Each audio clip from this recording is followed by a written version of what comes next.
For your conviction involving an illegal weapon, this court orders your removal from the United States. You will remain in ICE custody and be transported to Mexico. You gotta judge so fast, like you never messed up a day in your life. I did my time. This court a joke, always messing with innocent people. My name is Danny. I was deported after 23 years of living in the U.S. My name is Carlos. I relocated, self-deported, whatever term you want to use, back to Mexico after living in the U.S. for 23 years. I got deported to Mexico because of ICE. Good. Fucking good. And stay there. I'm Hispanic and I vote for Mr. Trump. We vote for Mr. Trump. Yes, Mr. Trump. We love you. We love you. All the way to the White House. Beyond betrayed. They used us. They actually, during the campaign, and I don't want to make this political, but during the campaign, the elected officials from the Republican Party, they actually told us that it was not going to touch the documented people. I'm back, bitches. It only took 2 fucking days or a couple hours, you guys, and I'm back in the U.S.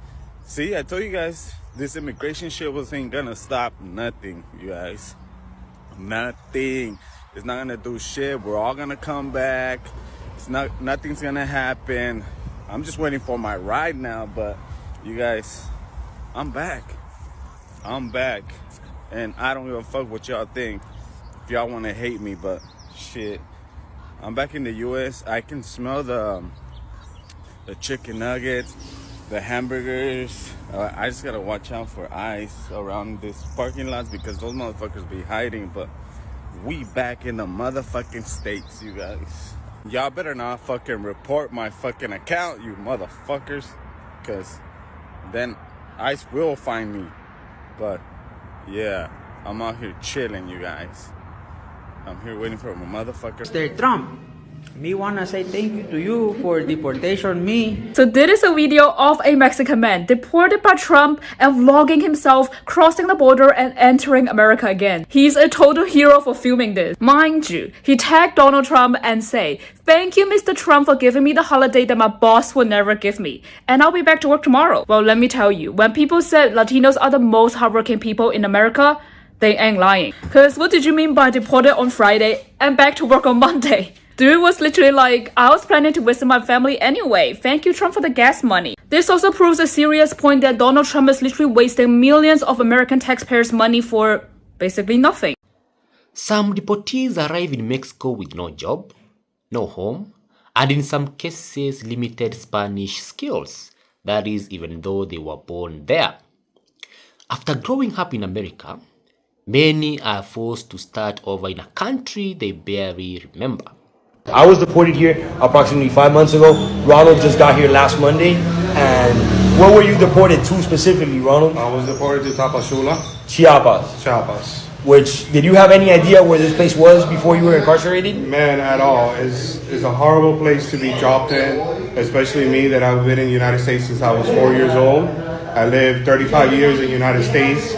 I'm used to, you know, everything over there. To be dropped off in a third world country that is horrible. Extremely dangerous. Have you ever been to Mexico prior to being? I've never been to Mexico, especially to a place like that. Did you agree to come over here? Did you sign your deportation order? I signed my deportation order because they were offering South Africa or stay incarcerated. They were threatening you guys that they would send you to somewhere worse if you didn't accept. Being or stay incarcerated until. Yeah, in my case, I didn't sign any paperwork that would indicate that I wanted to come to Mexico. But in his case, he did. But in either case, it didn't matter because both of us ended up here. So what we want to let you guys know is that even after having lived our whole lives in the United States, being Cubans and our country not accepting us, they are now deporting us to Mexico, and they're dropping us off in the poorest state of Mexico, which is the state of Chiapas, and also one of the most dangerous parts, which is Tapachula itself. It's a city that has a lot of crime. There's many kidnappings. There's a lot of corruption. There's, many things that have been wrong there for many, many years, and this is neither neither our fault or we're not finding anybody to blame for that situation. But us being placed in this situation is unfair, in my opinion. There's no jobs. There's nowhere to sleep. The first night that I got there was no hotels for us to sleep in. A lot of people ended up staying in the park, just sleeping there. After 10 o'clock at night is a horrible place to be at. Yeah, it's extremely risky. dangerous, and the worst part about it is that you can't just leave there. Once you get there with absolutely no paperwork. They don't give you legal status in Mexico. They tell you that you have 10 days to leave the country through the southern border or to begin your paperwork, to begin your legalization paperwork that can take up to a year or longer, in which in the meantime you don't have a legal status, you don't have any right to work permit or any of that. For most Americans, home is where they grew up, where their friends live, and where their memories were made. But for some immigrants who arrived in the United States as children, home and citizenship aren't always the same thing. Many of these individuals spent years, sometimes decades, living in America. They attended schools, worked jobs, paid taxes, and raised families. Yet, because they never obtained US citizenship, they can still face deportation under certain circumstances. When deportation orders are carried out, many are sent to Mexico, a country that may be familiar by birth but unfamiliar in daily life. U.S. Immigration and Customs Enforcement deported a mother and her 4 children, including newborn twins, from Texas to Reynosa, Mexico earlier this month. Cristina Salazar is 23 years old. She was born in Mexico and married her husband, who is a U.S. citizen, in 2019. She and her kids were taken into custody on December 11th. Salazar's husband, Federico Arellano Jr., says he's fighting to get his family back. His wife and 2 older children were awaiting immigration hearings, and that Salazar missed a hearing just a few weeks after having an emergency cesarean section to deliver their twins. Federico says they called the immigration court to let them know that she was recovering from surgery and that the hearing would be rescheduled. Immigration authorities then called the family and told them to meet at a location to discuss their case, when Salazar and all 4 of her children were arrested. The twins are U.S. citizens since they were born in the country. The transition can be difficult. Some deportees struggle with language barriers. Others face challenges finding employment or reconnecting with relatives they have never met. Many describe feelings caught between 2 worlds, no longer able to remain in the United States, yet not fully connected to life in Mexico. My name is Danny. I was deported after 23 years of living in the U.S. My name is Carlos. I relocated, self-deported, whatever term you want to use, back to Mexico after living in the U.S. for 23 years. You know, the funny part is we both went to the United States in 2001, crossed the border illegally, lived in the U.S. for 23 years, and now we're back in Mexico, in Puerto Vallarta, Jalisco. So we each have our own accounts, and we're all both talking about what it's like living in Mexico after so long. But so many people have asked for us to start a joint account, so we decided to do it. We've been asked several times to start a TikTok together, and we finally decided to do it. So him and I are together just about every day. Well, not lately because he's been slacking on the gym, but when he's on his game, we're usually together every day, and we decided to just go ahead and start a TikTok page together. Some of you follow him, some of you follow me, and we're going to showcase a different side of Mexico together. What are your goals with this account, and what would you like to show people as we do content together? So we're going to eat a lot of food, try a lot of things that we haven't tried because we are too lazy to do it. But now that we have each other to hold each other accountable, we got to do it.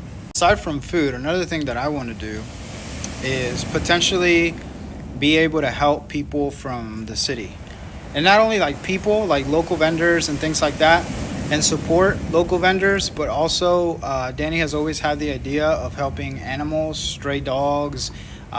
So hopefully we can generate some interest with our account and reach those goals as we venture out together and try new things here in Puerto Vallarta as a couple. It's a couple. Anyways, as a couple of guys, that's what I meant. Anyways, what's a fun fact about you other than the fact that you like BBC? What? Big, beautiful conchas. You know the pan dulce? I didn't know that's what they called them. What's the fun fact about Danny? So we've been waiting for 2 minutes. He can't think of a fun fact about himself. I have a son. A fun fact about Danny, he has a son. A fun fact about me is I've never thrown up in my life. Never. I never have. That's a bullshit lie. There's no way. I've never thrown up in my life. Not as far as I can remember. So. Oh, okay. Well, so as far as I can remember, I've never thrown up. So for me, I've never thrown up in my life. All right. He thought about a fun fact. Fun fact about me. I almost died, and I didn't know how close. Oh, wait. I can't say that. Can I? Yeah, you can say unalived. Oh, no, you can say I almost died. I almost got unalived because my appendix ruptured when I was 18. So that's a fun fact about me. Danny's a miracle, baby. Anyways, hey, this is Puerto Vallarta. We are actually on the bottom of the bridge. To get away from people, man. You just never know who's listening. Anyways, follow us for fun content, food content. What else are we doing, Danny? Oh, new places. We're going to travel around Puerto Vallarta and other locations around the city. Maybe even travel Mexico. Who knows? Yeah, you never know. I mean, we'll see how this account, well, how far this account takes us. Anyways, any closing statements? Statements? Yeah, that. English is my second language. No, it's not. Just follow us, all right? It'll be worth it. All right.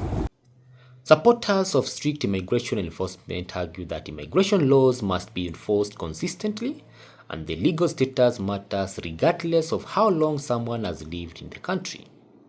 Critics, however, point out that people who grew up in America often have deep ties to their communities and may not know other home. The debate raises difficult questions. Should the place where someone grows up matter when immigration decisions are made? How should countries balance immigration enforcement with family and community ties? And what happens when a person's legal status and their sense of home don't match? One thing is certain. For those being deported after spending most of their lives in America, the journey isn't just about crossing a border. It is about rebuilding an entire life.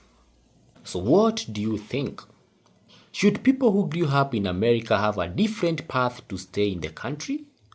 Or should immigration laws be applied the same way to everyone? Or should immigration laws be applied the same way to everyone? Let me know your thoughts in the comment section. Thank you for watching to this end. I will see you in the next video.